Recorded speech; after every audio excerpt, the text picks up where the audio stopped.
Hello there, and welcome. Go ahead and find your place of rest for the night. Let your body begin to feel its own weight, and allow the day you've just lived to start to feel a little more distant. Tonight, we're going to travel back, way back, to the very dawn of writing, to a story that was first etched into clay tablets in the ancient, sun-baked land of Mesopotamia.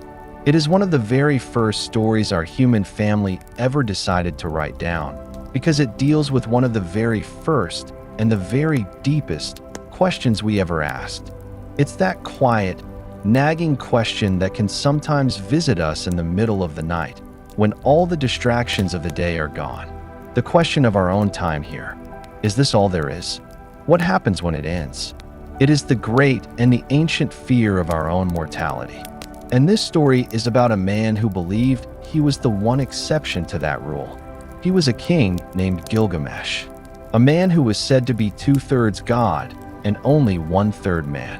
He was a person of immense strength, of great power, the builder of a magnificent city with towering walls. And because he was so great and so powerful, he lived his life as if the normal, human rules did not apply to him. But our story tonight is about what happens when a person like that, a person who thinks they are above it all, comes face to face with the one, simple, and unavoidable truth of being human, that our time here is finite.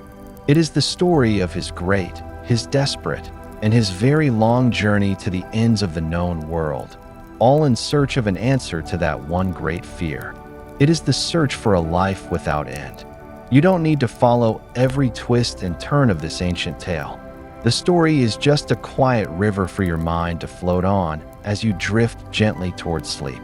Our story begins in a city of sun-baked brick, the greatest city in the land of Mesopotamia, the city of Uruk. And the first thing you must picture, the thing that defined this city more than anything else, was its walls. They were not just walls, they were a statement. They were a great, circular shield against the harshness of the desert and the dangers of the world. They were so high that they seemed to scrape the bottom of the sky, and so thick that you could hold a festival on top of them. They were a source of immense pride and of deep security for the people who lived within them. And these great walls had a builder, a king named Gilgamesh. Gilgamesh was not like other men. He was born of a goddess and a mortal king, and the old stories say that he was 2/3 God and only 1/3 human. And you could see it in him. He was taller, stronger, and more handsome than any other person in the city. He was a being of immense and of overwhelming energy. When he walked, the ground seemed to tremble a little. He was, in every sense of the word, a force of nature. And in the beginning, this was a great thing for Uruk. It was this divine energy that had allowed him to build the city's magnificent walls, to protect his people, to make his kingdom strong. He was the great protector, the great builder, the shepherd of his flock. But now, the walls were finished. The great work was done, and the king, Gilgamesh, found himself with no great challenge left to face. And all of that divine, restless energy, which had once been a great blessing for his city, now had nowhere to go. And it began to curdle. It turned from a creative force into a destructive one. The great king became a great tyrant. His footsteps in the palace were heavy with a kind of boredom. He would walk the city streets, not as a shepherd, but as a predator. Because he had no equal, he saw no one as his equal. He believed that whatever he wanted, he had the right to take. He was a wild bull in a walled garden, and he trampled everything in his path, simply because he could. His people, who had once looked at him with awe and admiration, now looked at him with fear. And so, in the quiet of the night, after the king had taken what he wanted and returned to his lonely palace, a quiet prayer began to rise from the houses of Uruk. The people did not pray for his death. They knew he was their protector. Instead, they prayed to the great gods in the heavens for a solution. They prayed for something or someone to be created that could stand up to their restless king. They prayed not for a replacement, but for a counterbalance. a being who could meet Gilgamesh's great strength with an equal strength of his own, someone who could finally absorb his endless, chaotic energy, and in doing so, finally bring some peace back to the city and to the heart of the king himself. And the gods, the stories say, heard their prayer. The quiet prayers of the people of Uruk, rising like a soft mist from the city streets, did not go unheard. The great gods, in their distant heaven, looked down upon the city and its restless king, and they understood. They saw that Gilgamesh was not evil. He was simply a being of immense power with no equal to temper him, like a great river with no banks to guide its flow. And they knew that the solution was not to diminish his strength, but to create a second river, just as strong, to run alongside it. And so, the stories say, the great goddess of creation, Aruru, was given a task. She went to a quiet place on the steppe, the vast, empty plains that surrounded the great cities. She washed her hands, and then she took a piece of clay from the silent earth. And with this clay, she began to form a man. She did not create him in the image of the city dwellers. She created him in the image of the wildness itself. She gave him long, matted hair that flowed down his back like a wild mane. She covered his body not in cloth, but in a soft, animal-like fur. She did not teach him the words of men or the ways of the city. She simply breathed life into the clay, and she named him Enkidu. And then, she left him in the silence of the wilderness to be raised by the land itself. And so, Enkidu's life began. He was a being of pure nature. He did not know he was a man. He believed he was one of the animals. When the gazelles would run across the plains, he would run with them, his powerful legs keeping pace with theirs. When the herds would gather at the waterhole to drink, he would kneel beside them, dipping his own face into the cool water. He ate what they ate, tearing at the grass and the plants of the steppe. His world was a world of instinct, of sensation, of a deep and a silent connection to the wild things around him. He was their brother, and he became their protector. Now, into this quiet world, a man from the city of Uruk eventually came. He was not a king or a great warrior. He was just a simple trapper, a man who made his living by digging pits and setting snares to catch the wild animals of the plains. And one day, as he approached a pit where he hoped to find a catch, he saw something that froze his heart with fear. He saw a creature, a man, but wilder and stronger than any man he had ever seen. He saw Enkidu, who had found one of the trapper's pits with an animal caught inside. And Enkidu, with his immense strength, was tearing the snare apart, filling in the pit, and freeing the animal, who then ran off into the plains. The trapper was terrified. He hid, and he watched. And for 3 days, he saw the same thing. This wild man, this silent guardian of the animals, was methodically undoing all of his work. The trapper knew he could not fight this creature. The wild man's strength was far beyond his own. Filled with fear and frustration, the trapper returned to his home and spoke to his father. He told him of the powerful, wild man who lived with the animals and protected them. And his father gave him a piece of advice. He said, "There is only one man in the world who could possibly be a match for such a creature. You must make the journey to Uruk. You must go to the palace, and you must tell our king, Gilgamesh, the story of the wild man of the plains." And so, the trapper set out on the long road to the great city, carrying with him the story that would change the world forever. The trapper, a simple man of the dusty plains, must have felt incredibly small as he passed through the great gates of Uruk. He made his way through the bustling streets, a world of noise and commerce that was so different from the silence of the steppe, and finally, he was brought into the cool, dark halls of the palace, and into the presence of the king. He stood before Gilgamesh, and with a trembling voice, he told his story. He spoke of a creature with the strength of a wild animal and the shape of a man, a being with long, wild hair who ran with the gazelles and protected them from his snares. And as Gilgamesh listened, he did not feel anger or fear. He felt a strange and a powerful sense of recognition, for the king had been having dreams. He had dreamed of a star that fell from the heavens, so heavy that he could not move it, but that he was drawn to as an equal. He had dreamed of an axe lying in the street that he was compelled to pick up and wear at his side like a brother. His mother, the wise goddess, had told him that these dreams foretold the coming of a great companion, an equal, a second self who would be his only true match in all the world. And as he listened to the trapper's story, Gilgamesh knew, with a deep and a quiet certainty, that this wild man, Enkidu, was the man from his dreams.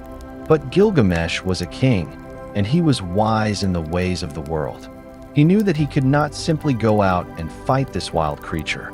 The man was part of the wilderness. To fight him, there would be to fight the wilderness itself. Instead, he had to be brought into the world of men. He had to be changed. And so, Gilgamesh devised a plan. He called for a woman from the temple, a priestess named Shamhat, who was wise in the ways of civilization. And he gave her a task. He told her to go with the trapper back to the plains, to the waterhole where the animals gathered. And when Enkidu arrived, she was not to fight him, but to show him a different kind of life. She was to introduce him to the ways of humanity. Shamhat and the trapper made the long journey back, and they waited quietly by the waterhole. And after 3 days, Enkidu appeared, leading the herds of gazelles to drink. Shamhat, without fear, revealed herself to him, and in the days that followed, she gently began to teach him. She offered him not a battle, but a connection. She brought him bread, a food he had never known, and he ate it, and he found that he liked its taste.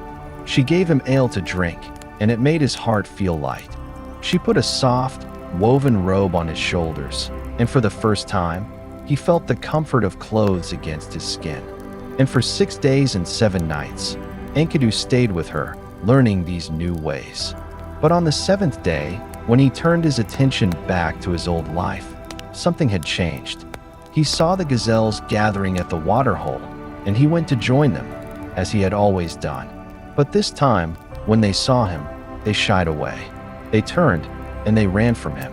He tried to run with them, to keep pace as he always had, but his knees felt weak. He was no longer one of them. The smell of the human world was on him now.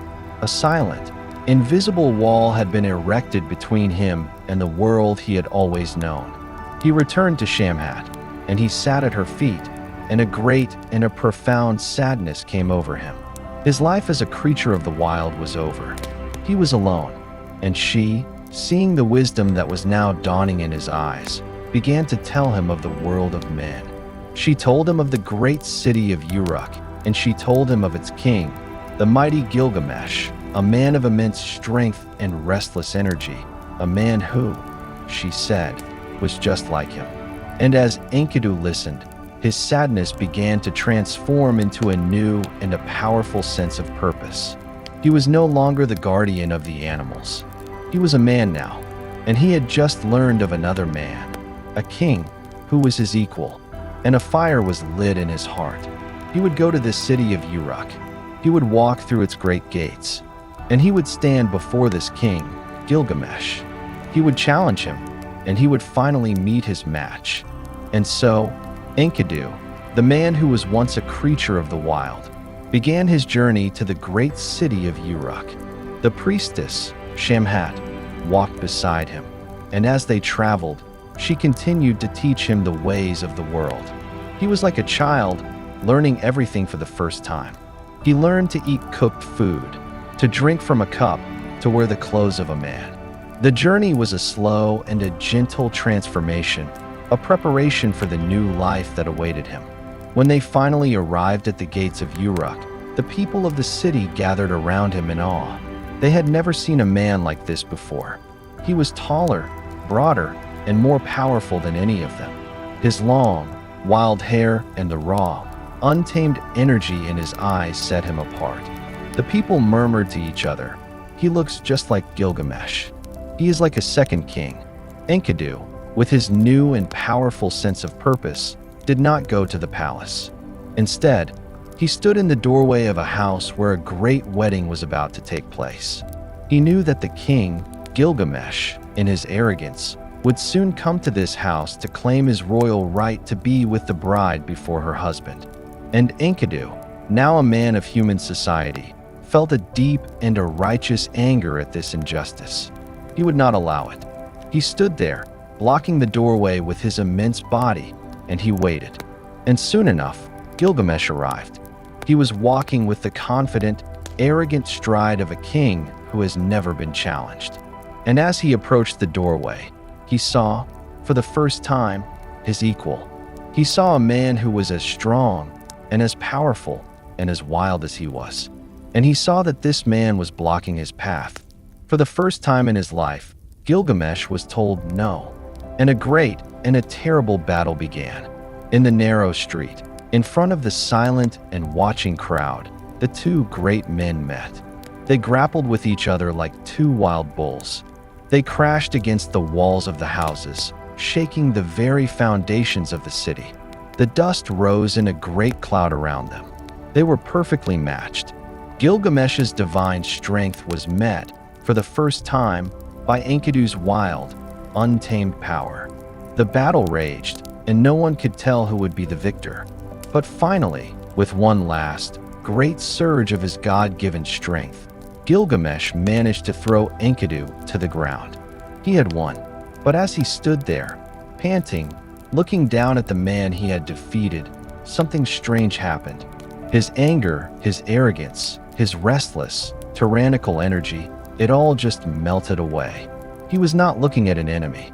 He was looking at a mirror. He was looking at a brother. He reached down his hand, and he helped Enkidu to his feet. And Enkidu, looking into the eyes of the king, saw the same thing. And the two men embraced. The long, lonely ache in Gilgamesh's heart was finally over. The restless energy that had plagued him for so long had finally found its match, and in doing so, it had found a kind of peace. And from that day on, they were inseparable. They became two halves of a single whole. Enkidu's quiet, wild wisdom tempered Gilgamesh's arrogance, and Gilgamesh's divine energy gave Enkidu a purpose in this new human world. The city of Uruk was finally at peace, because its king was finally at peace. He was no longer a tyrant. He was a hero with a friend and a brother at his side. And together, they set out to make a name for themselves that would last forever. They went on great adventures. They fought terrible monsters. They returned to Uruk, victorious and celebrated, their bond stronger than any wall. It seemed that their story would be a story of endless victory, of a friendship that could conquer anything. But the gods, in their distant heaven, were watching, and a shadow was beginning to fall over the bright, victorious city. A shadow that even the great king, Gilgamesh, with all his strength and all his power, would not be able to fight. The days of victory and celebration in Uruk could not last forever. In their great adventures, Gilgamesh and Enkidu had shown their power, but they had also shown their pride. And in their pride, they had offended the gods. And the gods, in their distant and implacable way, decided that a price must be paid. A judgment was passed down from the heavens. One of the two great friends had to die, and the one they chose was Enkidu, the man who had been created from the wild clay of the earth. It did not happen in a great and a glorious battle. It happened in the quiet of a bedroom in the palace of Uruk. A strange and a terrible sickness came over Enkidu. His great strength, the wild power that had wrestled with a king, began to leave him like water seeping into dry sand. He was confined to his bed, and day by day, he grew weaker. Gilgamesh, the great king who believed he could conquer anything, was now faced with an enemy he could not fight. He could not punch a fever. He could not wrestle with a sickness. He sat by his friend's bedside, a picture of helpless and of desperate power. He was a god, but his divine strength was useless. He was a king, but all the riches of his city could not buy back his friend's health. Enkidu, in his fever, had terrible dreams.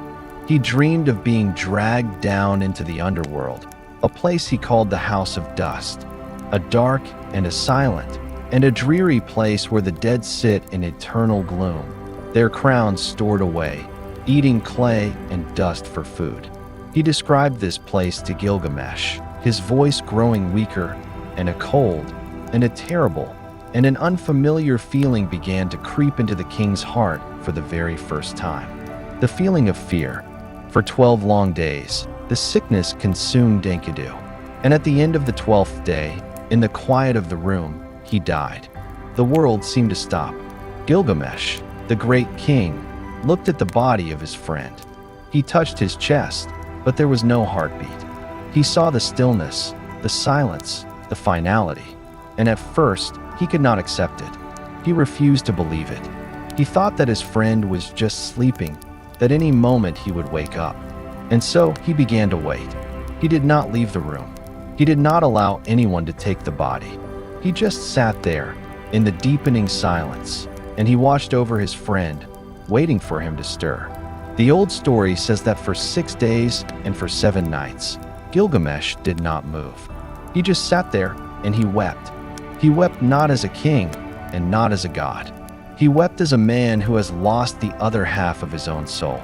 He mourned for his friend, the wild man who had tamed his restless heart and given his life a meaning. And as he sat there, in the silence and the stillness, a slow and a cold and a terrible realization began to dawn on him. It was a thought that had never, ever truly entered his mind before. He looked at the still and silent body of his friend, the strongest man he had ever known, and he thought to himself, "He is dead, and I, too, am a man. Will I not also one day lie down like him and never get up again?" And with that thought, his grief began to transform. It began to mix with this new and this cold and this terrifying feeling. The great King Gilgamesh, the man who was 2/3 God, was, for the very first time in his life, feeling the profound and the unshakable fear of his own death. And this fear would change him forever. It would send him on a new quest, a journey far more desperate and far more lonely than any he had ever taken before. The 7 days and 7 nights of weeping finally came to an end. The body of Enkidu, the great and wild companion, was prepared for his final rest. Gilgamesh, his heart heavy with a grief that felt as vast and as empty as the desert itself, oversaw the creation of a magnificent statue in his friend's honor. He gave his friend a royal funeral, a tribute fit for a king. He did everything that a great and a powerful ruler was supposed to do. But when all the ceremonies were over, when all the public mourning was done, and he returned to the echoing silence of his own palace, he found that something inside him was broken. The world, which had once been a bright and a vibrant stage for his great adventures, now seemed drained of all its color. He would walk through the halls of his own home, and every room, every object, would remind him of the friend who was no longer there. The joy had gone out of his life, and in its place, this new, cold, and terrible feeling had taken root. It was the fear of his own death. This was not an abstract idea for him anymore. It was not a distant concept that happened to other, lesser people. He had seen it now up close. He had touched it. Death was the silent stillness in his friend's chest. Death was the final, unchangeable reality that had taken away the strongest man he had ever known. And for the first time, he understood, in a way that chilled him to the very bone, that this same stillness, this same silence, was waiting for him, too. He, Gilgamesh, the great king, the builder of the walls of Uruk, the man who was 2/3 divine, he was going to die. And the thought became an obsession. It was a constant, low hum of terror in the back of his mind. He would try to sleep, but he would see the dark and dreary underworld that Enkidu had described in his feverish dreams. The House of Dust. He would imagine himself, the great Gilgamesh, sitting in the gloom, his crown gathering dust, his strength gone, his vibrant life reduced to a pale and a silent shadow. And the fear was so great that he could no longer bear to be still. He could no longer bear to be in his own city, in his own palace, surrounded by all the things that reminded him of his own mortality. He had spent the first half of his life believing he was a god, that he was above the simple, messy fate of ordinary men. And now, the simple, quiet truth of his own one-third humanity had become a monster that was hunting him. And so, a new and a desperate plan began to form in his mind. He could not accept this fate. He, Gilgamesh, would not simply lie down and die like his friend. There had to be a way out. There had to be an exception. And he began to remember the old, whispered stories. The stories of a single man, who was said to have cheated death. A man who, the legends said, had survived the great flood that had washed away the world, and who had been granted the gift of eternal life by the gods themselves. His name was Utnapishtim, and he was said to live at the very edge of the world, in a land so far away that no mortal had ever made the journey and returned. This one, faint, and almost impossible hope became the new center of Gilgamesh's entire existence. He would do what no one had ever done. He would leave his city, his throne, his life as a king, and he would walk to the ends of the earth. He would find this man, Utnapishtim, and he would force him to reveal his secret. He would not just ask for the secret of eternal life. He would demand it. He would wrestle it from the hands of fate itself. He was no longer a king on a throne. He was a man running from his own grave.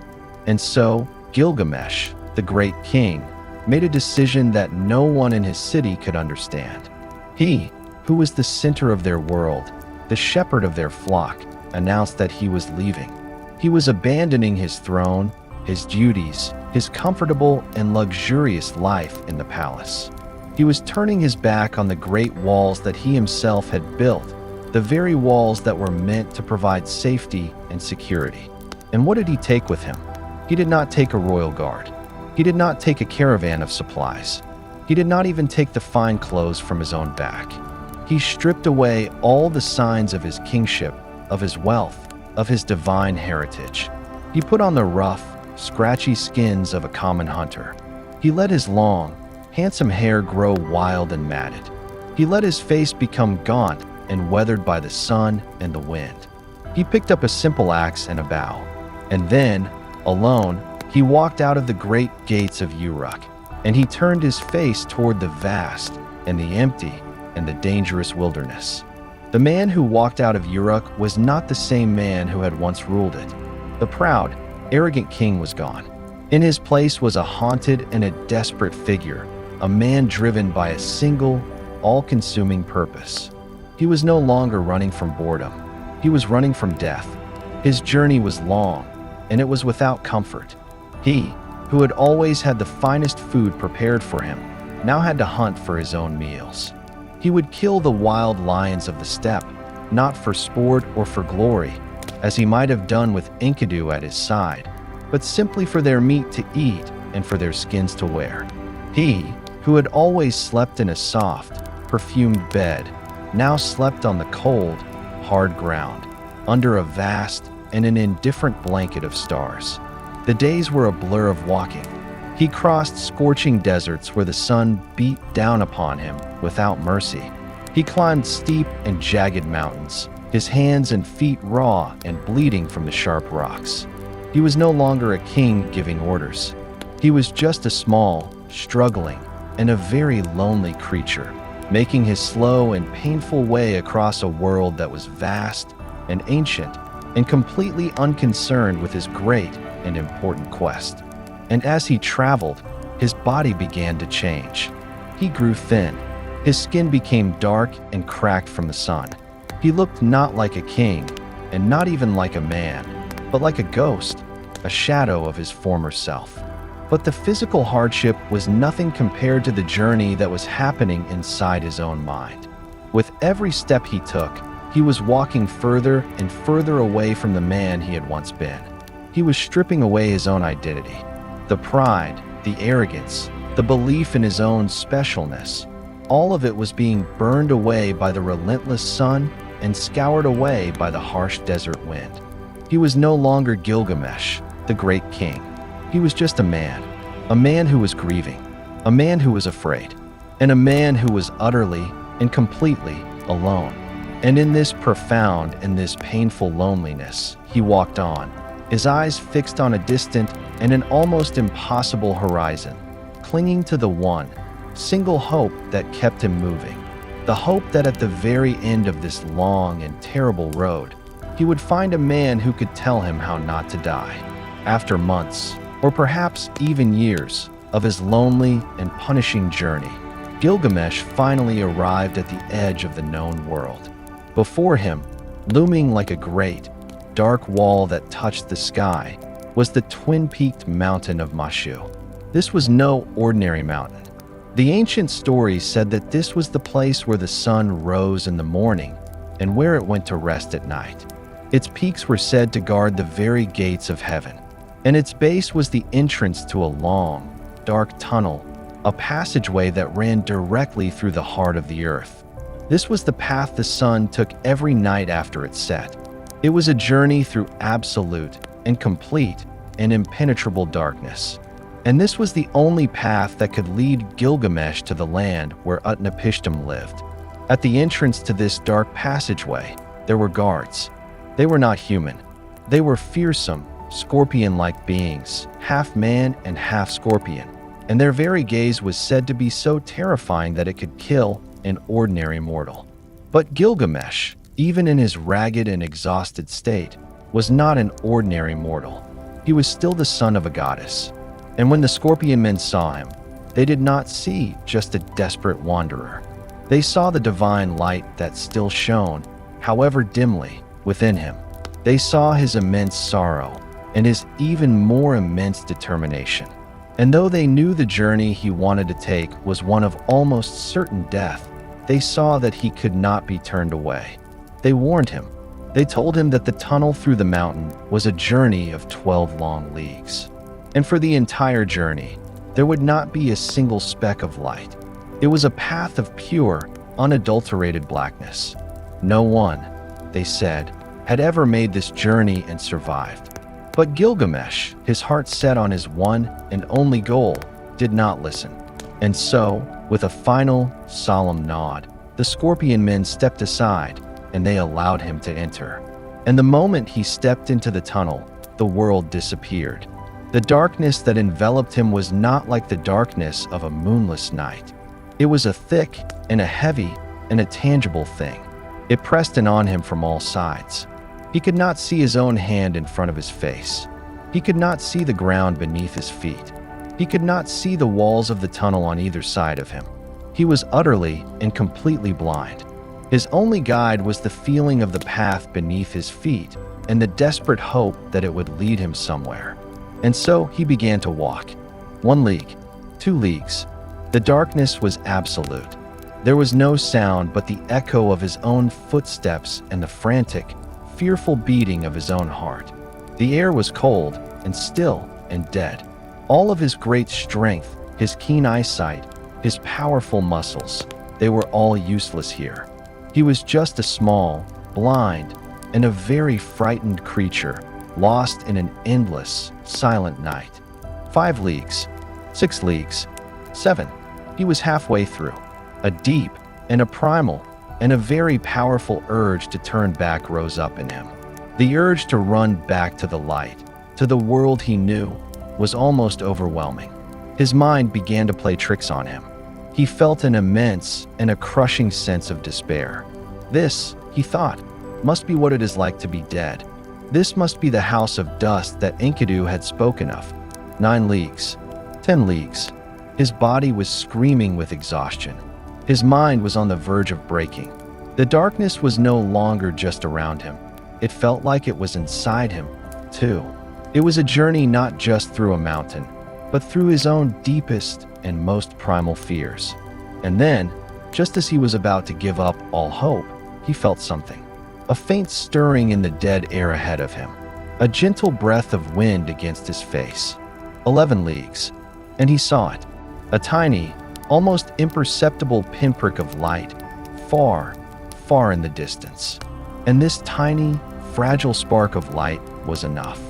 It reignited the hope in his heart, and he began to walk faster, stumbling, running, his entire being focused on that one single point of light. And finally, at the end of the 12th long league, he burst out of the tunnel, and he fell to his knees, gasping, not just for air, but for the sheer, overwhelming beauty of the light. He had walked through the night of the sun, he had journeyed through the darkness of his own soul, and he had come out on the other side. And the world he had emerged into was not the world he had left behind. It was a new and a strange and a very beautiful world, a world that existed at the very edge of the sea, at the very end of the earth. Gilgamesh, having survived the profound and terrifying darkness of the mountain tunnel, found himself in a world unlike any he had ever known. He was standing in a garden, and it was a garden of the gods. The trees that grew here were not like the trees of the mortal world. Their leaves were carved from precious lapis lazuli, and they bore fruit not of flesh and seed, but of gleaming, jewel-like carnelian. The ground was covered in a soft, shimmering sand, and before him, stretching out to an endless and a silent horizon, was the sea, the waters of death. It was a place of strange and of silent and of unearthly beauty. And in this garden, by the shore of this endless sea, there was a small, simple tavern. And the keeper of this tavern was a woman. Her name was Siduri. She was a divine being, a wise and an ancient alewife of the gods. And when she saw the figure of Gilgamesh approaching, her first instinct was fear. She saw not a king, but a wild and a ragged and a desperate-looking man. His face was gaunt and etched with sorrow and exhaustion. His hair was long and matted. His body was thin and clothed in the rough skins of animals. She thought he must be a murderer or a madman, and she quickly barred the door of her tavern. But Gilgamesh, seeing her, called out, and his voice was not the voice of a king, but the voice of a broken and a grieving man. He did not command her to open the door. He simply told her his story. He told her of his great city, Uruk. He told her of his friend, Enkidu, the man who was his other half and whom he had loved like a brother. He told her of the terrible sickness that had taken him and of the 6 days and 7 nights he had sat with his friend's silent body. And he told her of the cold and the deep and the all-consuming fear that had taken root in his heart, the fear of his own death. He told her that he was on a journey to find the one man who had escaped this fate, Utnapishtim, and he asked her, with a desperate plea in his voice, for the way. Siduri, listening to his story, felt her fear melt away, and it was replaced by a deep and a gentle compassion. She unbarred the door. She looked at this great and this broken man, and she did not give him the answer he wanted. Instead, she offered him a simple and a quiet and a very human piece of wisdom. She said to him, "Gilgamesh, where are you hurrying to? The life that you are seeking, you will never find. When the gods created mankind, they allotted death to mankind, but life they retained in their own keeping." And then she said something even more profound. She looked at his ragged clothes, his gaunt face, his heart full of fear for the future, and she said to him, "As for you, Gilgamesh, let your belly be full. Be happy day and night. Make a festival of every day. Day and night, dance and play. Let your clothes be clean. Let your head be washed, and may you be bathed in water. Look at the child that is holding your hand, and let your wife be happy in your embrace. For this, too, is the lot of man." This was the first time in his entire, desperate journey that anyone had offered him this kind of advice. She was not telling him how to conquer death. She was telling him how to live. She was gently and kindly trying to turn his gaze away from the distant, impossible goal of immortality and back to the small, simple, and very precious pleasures of an ordinary human life. A life that he, in his frantic and fearful quest, had completely forgotten how to live. She was offering him a moment of peace, a moment of acceptance, a chance to stop running. But Gilgamesh, his heart still gripped by the cold hand of his fear, could not hear her. His quest had consumed him so completely that the idea of finding joy in a simple meal or a clean set of clothes seemed like a meaningless distraction. His grief was too big. His fear was too strong. He thanked her for her kindness, but he asked again, with the same desperate intensity, "Tell me the way to Utnapishtim." And Siduri, seeing that his heart was closed to her wisdom, sighed. And with a sad and a compassionate look in her eyes, she told him what he wanted to know. She told him of the boatman, Urshanabi, the only one who could ferry a person across the deadly waters to the land where the man who lived forever made his home. So Gilgamesh left the gentle and the wise and the compassionate Siduri behind. Her simple advice to find joy in an ordinary life had been a gift, but it was a gift he was not yet ready to receive. His mind was still set, with a single-minded and a desperate focus on the one goal that had driven him across the deserts and through the mountain of darkness. He had to find Utnapishtim. He made his way to the shore of the great sea, the waters of death, which no mortal was ever meant to cross. And there, he found the boatman, Urshanabi. But in a fit of wild, grief-stricken rage, believing that some stone charms the boatman possessed were a kind of magic that was preventing his journey, Gilgamesh smashed them to pieces.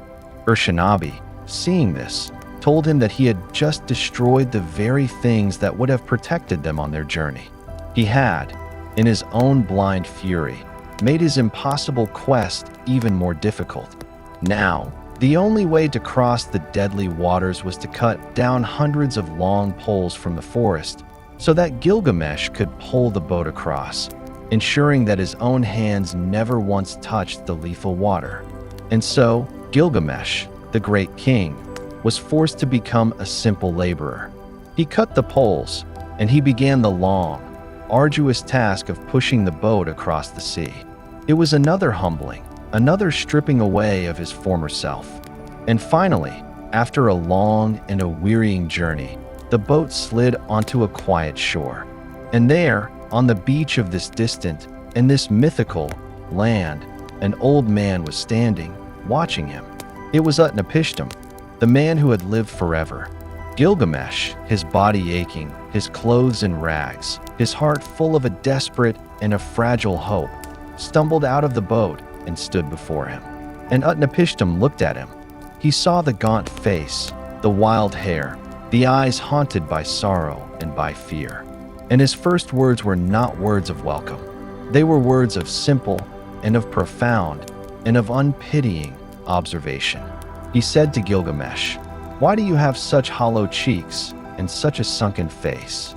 Why is there such sorrow in your heart? Why do you look like a man who has been on a long and a terrible journey?" And Gilgamesh, for what felt like the 100th time, told his story. He poured out all his pain. He spoke of his love for his friend, Enkidu, and the terrible silence of his death.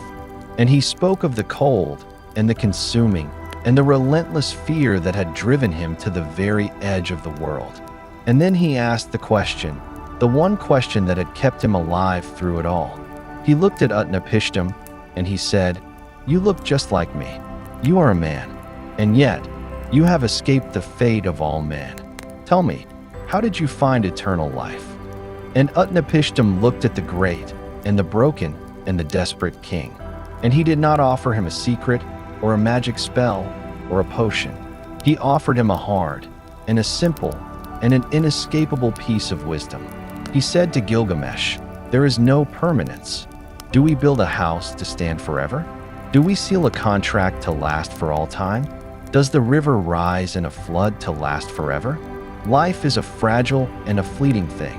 The sleeping and the dead, how alike they are. They are both a picture of death." He was telling Gilgamesh, in a gentle but an unwavering voice, that his quest was based on a misunderstanding of the very nature of reality. He was telling him that the one thing he was searching for, permanence, was the one thing that the world of mortals does not and cannot ever contain.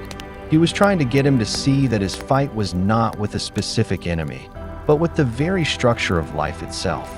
And that was a fight that no one, not even the great Gilgamesh, could ever hope to win. Gilgamesh listened to the old man's words, to his quiet philosophy about the impermanence of all things. But his heart was still not ready to hear it. It sounded too much like giving up. He had not come this far. He had not walked through the mountain of darkness and crossed the waters of death, just to be told that his quest was impossible. He believed that Utnapishtim was hiding something. He was a man, just like him, and yet he was alive, and he was here. There had to be a story. There had to be a secret. And so he pressed him. He asked again, "But you are here. You are real. You are not a god. You are a man of flesh and blood. How did you come to be here? How did you join the assembly of the gods and receive the gift of eternal life?" And Utnapishtim, seeing the desperate, stubborn hope that still burned in the king's eyes, sighed. And he decided to tell him the story, the whole story. He was going to show Gilgamesh that his own immortality was not something he had earned through strength or wisdom. It was not a prize he had won. It was a strange and a unique and an unrepeatable accident of history. He began his tale. He told Gilgamesh of a time, long, long ago, when he had lived as a king in the city of Shuruppak. It was a beautiful and a prosperous city. But the great gods in the heavens, for their own mysterious reasons, had grown angry with the noise and the clamor of humankind. And they had decided, in their secret council, to wash the world clean. They had decided to send a great and a terrible and an all-consuming flood. But one of the gods, the wise and compassionate Ye, had a soft spot for the king, Utnapishtim, and he could not bear to see him perish. So he came to him in a dream, and he whispered a secret to the reed walls of Utnapishtim's house. He told him of the god's terrible plan, and he gave him a very specific and a very urgent instruction. He said, "Tear down your house and build a boat. Abandon your possessions and save your life. The boat you build must be of a very specific design. It must be a perfect cube. Its length and its width must be the same. And you must take onto this boat the seed of all living things." Utnapishtim understood. He gathered the finest craftsmen in his city. He told them he was building a great boat, but he lied about his reasons so as not to cause a panic. He loaded the boat with all of his gold and his silver and all of his family and his craftsmen and the seed of all the wild and the domestic animals of the plains. And then, on the day the god had foretold, the storm came. The world turned dark. The rain began to fall in a torrent unlike anything the world had ever seen. For 6 days and for 7 nights, the storm raged. The wind howled, and the floodwaters rose until the entire world, even the highest mountains, was covered by a vast and a silent ocean. The world of men had been wiped away, and on the 7th day, the storm finally subsided. And Utnapishtim looked out from his boat, and all he could see, in every direction, was the flat and the silent and the empty surface of the water. And he began to weep, for the world he had known was gone. His boat eventually came to rest on the peak of a mountain, and he sent out a dove and a swallow and a raven to see if they could find dry land. And when the raven did not return, he knew the waters were receding. He opened the doors of his great boat, and he made a sacrifice to the gods. And the great gods, who had sent the flood, came down to him. And the chief god, Enlil, who had been so angry with mankind, was now filled with a kind of remorse. And he saw Utnapishtim, the one man who had survived, and he made a declaration. He took Utnapishtim and his wife, and he blessed them. And he said that from this day on, they would no longer be mortals. They would be like the gods themselves. And he sent them to live here, in this distant and this quiet place at the very ends of the earth. And when Utnapishtim had finished his story, he looked at Gilgamesh, and there was a quiet and a gentle and a profound question in his eyes. He had not won his immortality in a great battle. He had not earned it through a great quest. He had received it as a unique and an unrepeatable gift, as a consequence of a world-ending event. And his unspoken question to Gilgamesh was this: "Now you see my story. A great and a terrible flood was sent, and the council of the gods was convened. But for you, Gilgamesh, who will convene the council of the gods, just for your sake? Who will send a world-ending flood, so that you too might be saved?" The story of the great flood hung in the air between the two men. It was a story so grand, so final, and so unique that it left Gilgamesh in a state of stunned silence. He had come here expecting to learn a secret, a technique, a piece of wisdom that he could use to achieve his goal. Instead, he had been shown that Utnapishtim's immortality was not an achievement. It was a fluke. It was a consequence of a one-time cosmic event that could never be repeated. The path that had saved this old man was a path that was forever closed to him. And in that moment, for the first time, a true and a profound sense of hopelessness began to settle in Gilgamesh's heart. He had journeyed to the end of the world, and he had found nothing. The weight of all his travels, all his sorrow, and all his fear came crashing down upon him. He was just a man, a tired and a grieving and a very mortal man. And the truth of his own fate, the one he had been running from for so long, seemed to finally be catching up with him. He slumped to the ground, a picture of utter and of complete defeat. Utnapishtim and his wife looked at the great king, now just a broken man sitting on their quiet shore, and a feeling of pity and of compassion came over them. And Utnapishtim, in his ancient wisdom, decided to offer Gilgamesh one last, small, and seemingly simple chance. He was going to give him a test that would prove to Gilgamesh, not with a story, but with his own direct experience, that he was not, and could never be, like the gods. He looked at the exhausted king, and he said to him, "You came here seeking to conquer death. But before you can conquer death, you must first try to conquer its younger brother, sleep. If you truly wish to live forever like us, then let's see you try to stay awake." The test was simple. All Gilgamesh had to do was to sit there on the shore and not fall asleep for 6 days and 7 nights. The exact same amount of time that the great flood had raged. The exact same amount of time he had sat and wept over the body of his friend, Enkidu. For Gilgamesh, who had fought monsters and had walked through the mountain of darkness, this seemed like a trivial task, a test of willpower. And his pride, his last remaining shred of his old, heroic self, rose up in him. Of course he could do this. He would show this old man his divine strength. And so he sat down. He straightened his back. He fixed his gaze on the horizon. He was determined to conquer this small, simple thing. But the moment he sat down, a great and a heavy wave of weariness washed over him. It was not just the tiredness from his journey. It was the exhaustion of his grief. It was the deep, soul weariness that comes from a long and a fruitless struggle. And as he sat there, a soft and an irresistible mist began to rise up from the ground and envelop him. And sleep, like a gentle but an unconquerable tide, began to pull him under. His head nodded once. His eyes, which had stared down so many fears, grew heavy. And before the first day had even truly begun, Gilgamesh, the great king, the man who was 2/3 God, slumped over and fell into a deep and a profound and a very human sleep. Utnapishtim looked at him, and he turned to his wife, and he said, with a quiet and a gentle sadness, "Look at this strong one who seeks eternal life." Sleep, like a mist, blows over him. And his wife, who also felt a great compassion for the sleeping king, said to her husband, "He will deny it. When he wakes up, his pride will not let him admit that he has failed. He will say that he was just resting his eyes." And Utnapishtim, in his wisdom, agreed. And so he told his wife to perform a simple task.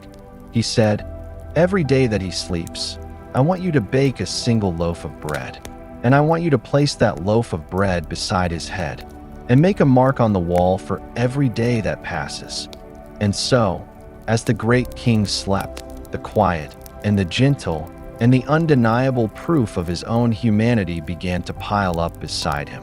One loaf of bread, and then another, and then another, a silent testament to the simple and the profound and the inescapable truth that he was, after all, a mortal man who needed to rest. On the seventh day, Utnapishtim gently touched the sleeping king, and Gilgamesh awoke with a jolt. He sat up, his mind still clouded with the heavy fog of his long sleep, and his first words were a denial. He said to Utnapishtim, "I was just beginning to nod off when you touched me. I have barely slept at all." His pride, the last remnant of the great king he once was still fighting against the simple, human truth. And Utnapishtim, without saying a word, just pointed. He pointed to the row of 7 loaves of bread that his wife had placed beside Gilgamesh's head. And he said to him, "Gilgamesh, count your loaves." And the king looked down. He saw the first loaf, which was hard as a rock and completely dried out. He saw the second, which was leathery and brittle.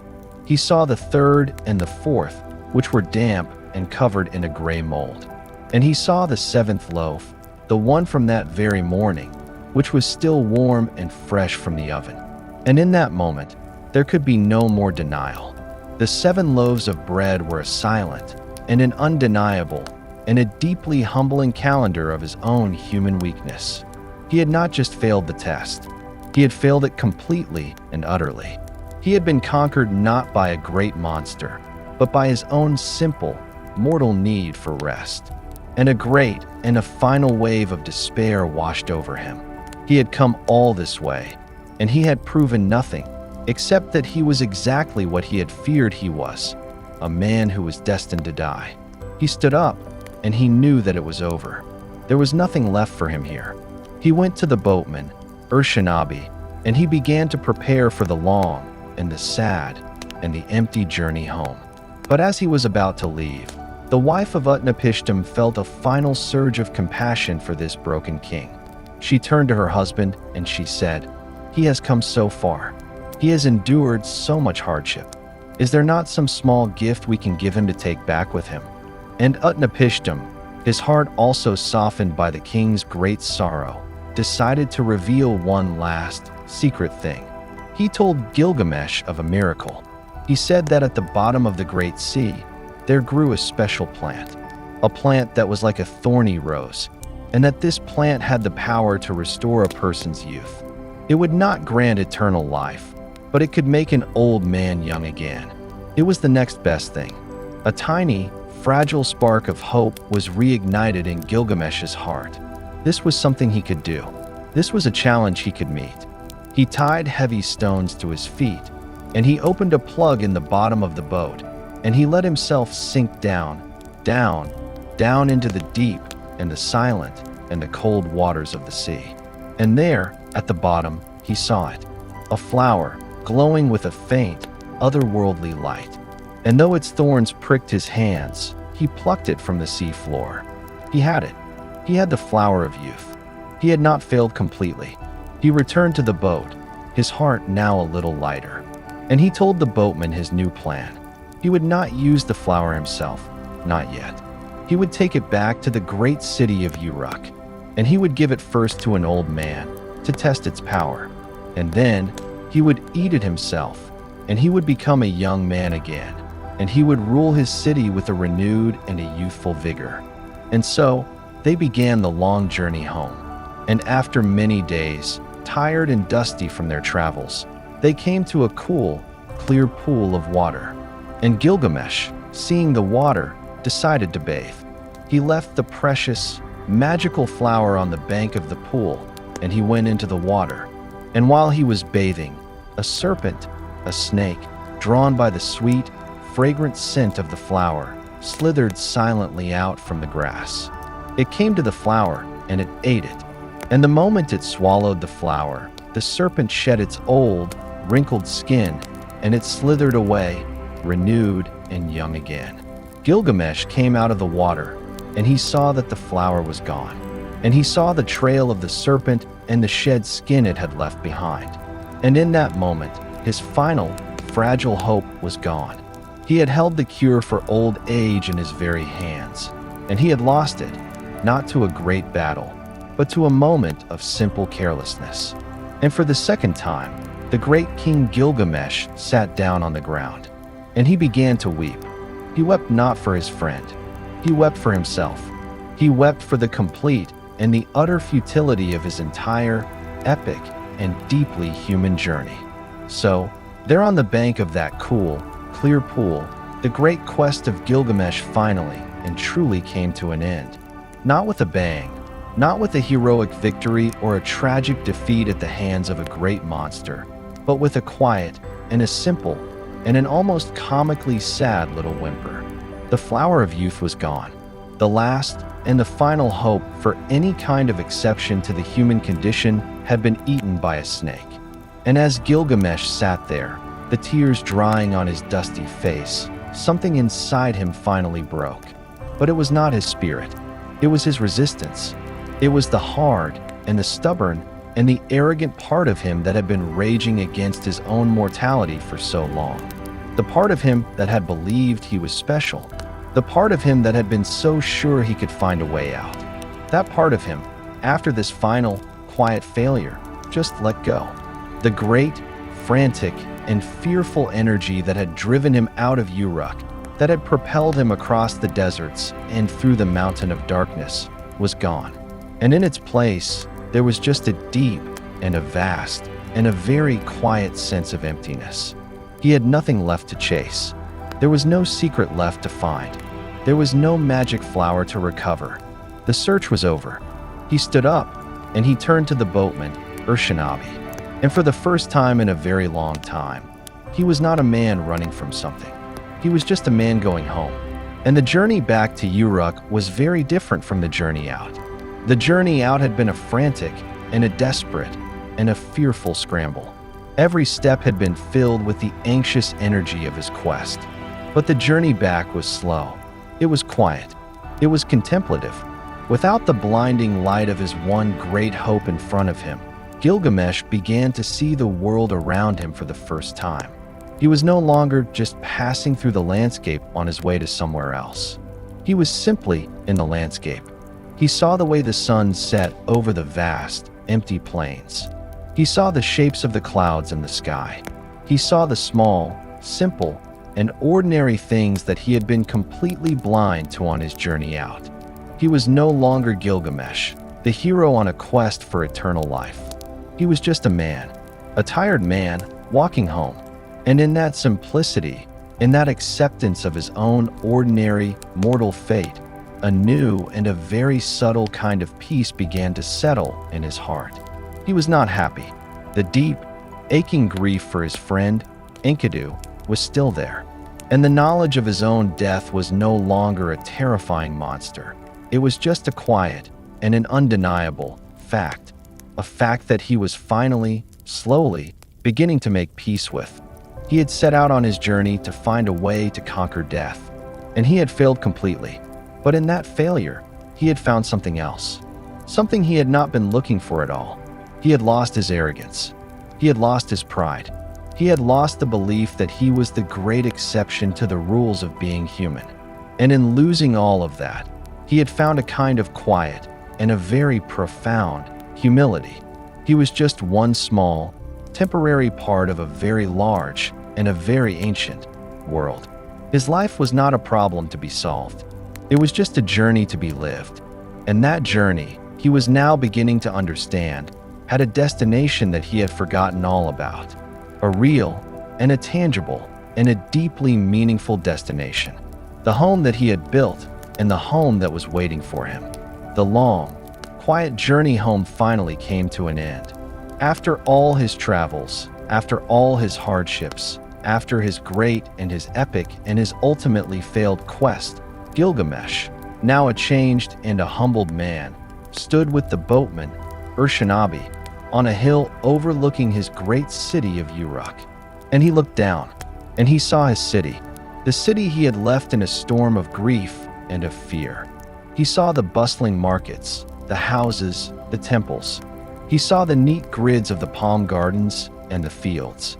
And most importantly, he saw the great and the strong, and the beautiful walls that encircled it all, gleaming in the Mesopotamian sun. The walls that he himself had built so long ago. And as he looked at them, a profound and a quiet and a deeply peaceful realization finally dawned in his heart. The answer he had been searching for, the one he had traveled to the very ends of the earth to find, had been here, waiting for him, all along. He turned to the boatman, Urshanabi, and his voice was not the voice of the arrogant king he had once been, and it was not the voice of the broken and desperate wanderer he had become.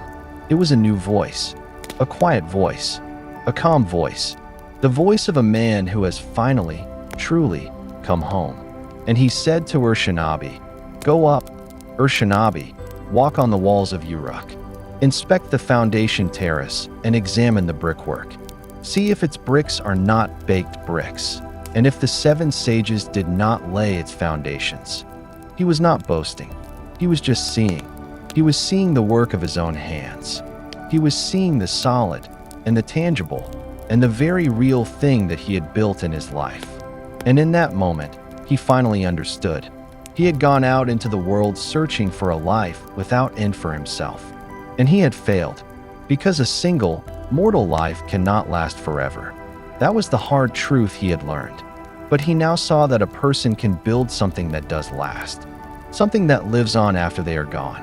He had looked for immortality in a magic flower, a secret of the gods.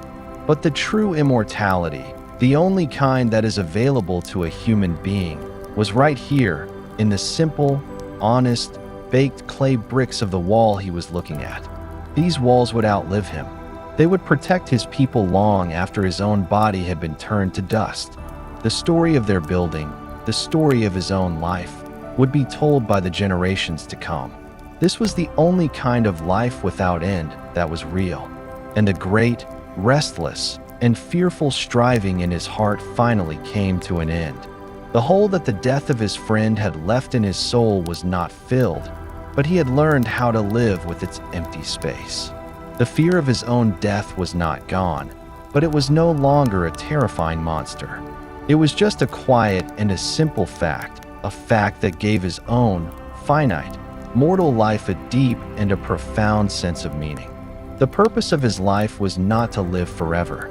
The purpose of his life was to be a good king, to protect his people, to build good walls, and to live this one, precious, and very temporary life with a sense of purpose and of grace. And with that final, quiet realization, the great King Gilgamesh had found his peace. Not in a distant, mythical land, not in a magical flower, not in a secret from the gods. He had found it where it had always been waiting for him, in the simple and the humble and the deeply meaningful reality of his own home. And so, the great and the ancient story of Gilgamesh comes to a quiet and a gentle end. The long, frantic, and fearful search is over. The king has finally come home. The voice of that old Mesopotamian poet, the one who first etched these words into tablets of clay, can now fall silent. His work is done. He has told us the story of a great king's sorrow and of the quiet wisdom that he found at the very end of his journey. And the voice that has been speaking to you tonight, the one that has been your companion on this long and dusty road, its work is also done. It was only ever meant to be a quiet guide, a gentle narrator to help you walk with the king through his grief and his fear, and to arrive with him at this final place of peace. And now that you have arrived, the words themselves can begin to fade. Let go of the story now. Let go of Gilgamesh and Enkidu and the great walls of Uruk. They were just a vessel, an ancient boat to carry a very simple and a very human truth across the vast, dark sea of time. And the truth is this, that our lives are not a problem to be solved. They are not a battle to be won. The great and the restless striving of the heart to find a perfect and a permanent and an unchanging state of security is a journey that will always end in failure. And that is okay. The true peace, the story tells us, is found in the quiet and the humble and the gentle acceptance of our own beautiful and very temporary lives. It is found not in chasing a magical flower at the edge of the world, but in seeing the simple and the solid and the meaningful things that are right here in front of us. There is nothing left to search for tonight. There is no great secret to be found.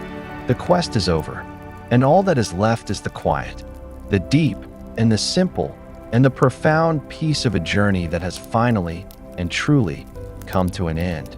So, just allow yourself to rest here now, in this quiet, in this stillness, in this final, and this simple state of peace. Just rest now. Just rest.